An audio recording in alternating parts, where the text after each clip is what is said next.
We've all dealt with some form of addiction in our lives, and if you haven't, you're either extremely lucky or just kidding yourself. Today, I want to talk about a whole different spin on addiction. I'm not talking about alcohol, drugs, or other things of that nature. I'm talking about being addicted to fighting, or for lack of a less cliche term, drama. Think about this.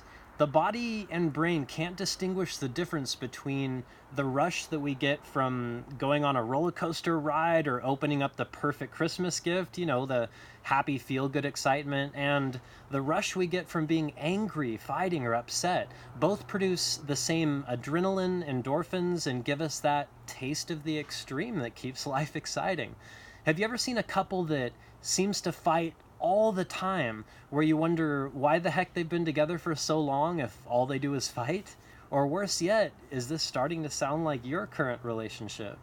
This could even be a friendship or a family member that you just go in circles with, arguing all the time.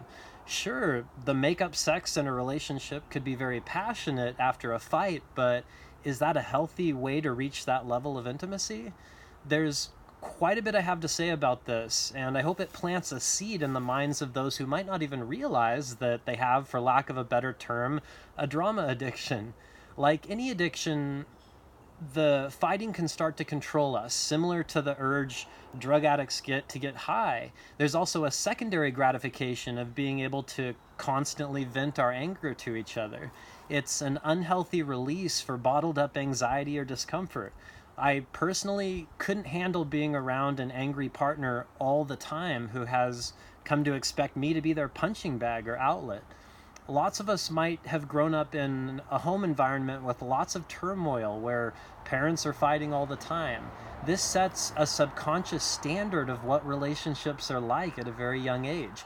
It also gives children that unhealthy rush that I was talking about by being around parents who are yelling and screaming. It makes it a lot easier for this to be passed on to their own relationships when they get older. It's amazing how impressionable we all are as human beings. We're so often led by example, and those examples can set our standards of what a relationship with a friend or intimate should be like. If I look back on my relationships, the best they were was when I had something in my life that satisfied my need for stimulation and excitement. Maybe it was running karate schools for years, or the flying machines I work with now at my day job. Even my recent fishing hobby provides a lot of healthy excitement in my life right now. It's different for everyone, and we just have to find things that make us feel alive. The smoothest relationships I've had with coworkers in a job was a job, again, that had an excitement factor. At times where I lost a stimulating job or didn't have a healthy outlet for some kind of endorphin producing hobby, my relationships with everyone were more rocky. I could definitely notice a difference. So I want everyone to just take a minute and examine what gives you that rush in life. Do you have a hobby or a job that provides this in a positive way, or is it a single unhealthy source that just keeps sucking you in, like fighting with someone or lots of drama in your life? If you do have an undiscovered addiction to drama, so to speak, it might even be hard to realize it. Let's approach this from the classical addiction standpoint.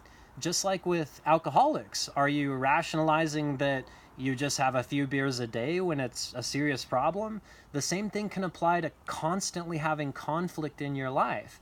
Part of any addiction is reaching the realization that it's a problem in your life. Most people would never even consider fighting as an addiction, but if you look again at the chemistry of how our bodies react to the rush of conflict, it really starts to make sense.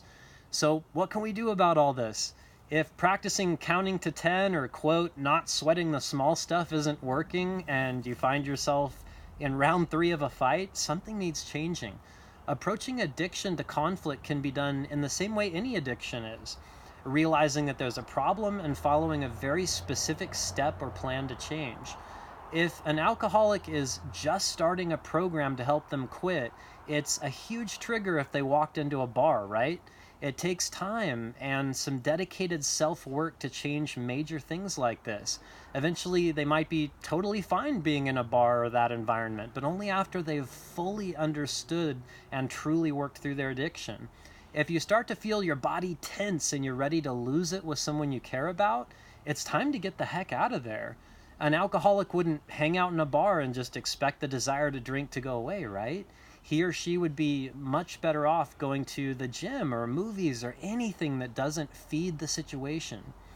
If you notice the signs of a conflict starting with anyone, that's when those healthy hobbies can make a huge difference.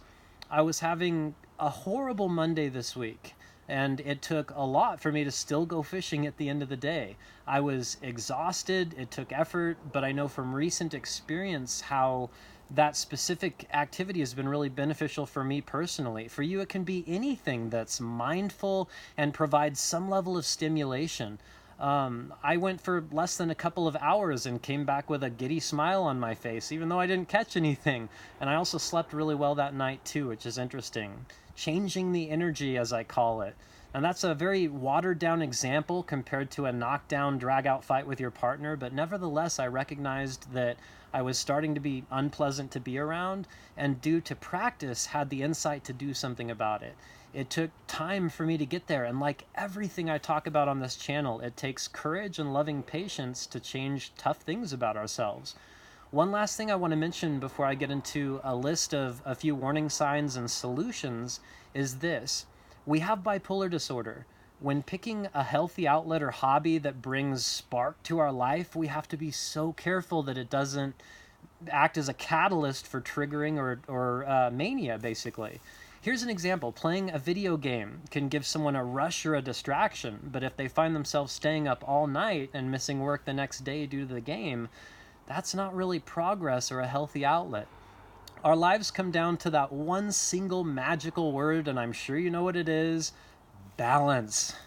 All right, so here are a few things to look out for and to help you examine if you might have a secret drama addiction. First, do you feel loved all the time or just feel loved after a fight? And this includes intimate love. Next, do you describe your relationship as passionate instead of stable? That says a lot. Moving on, are you walking on firm ground in a relationship or walking on eggshells all the time? And lastly, do you not want them but still feel like you'd die without them?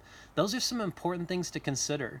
Now, I'm all about solution-based information on Polar Warriors, so I want to end the video with a few statements that you can keep in mind to help stop a conflict from progressing.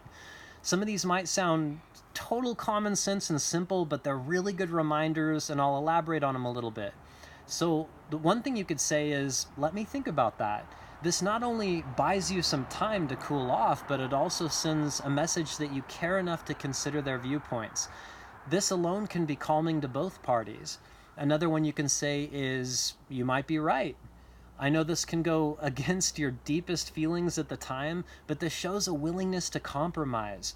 This can soften most people's positions and allow them to take a step back. It's a great strategy. Next would be saying something so simple, which is, I understand. Those are powerful words that offer empathy. They can stop or completely change the direction of an argument. And this is a hard one because it might feel like you're giving in, but understanding doesn't mean you have to agree with them or that you have to solve the problem right now. And the last idea for something that you could say to try and minimize conflict is the hardest, but perhaps one of the most powerful statements in any language, and this would be saying, I'm sorry.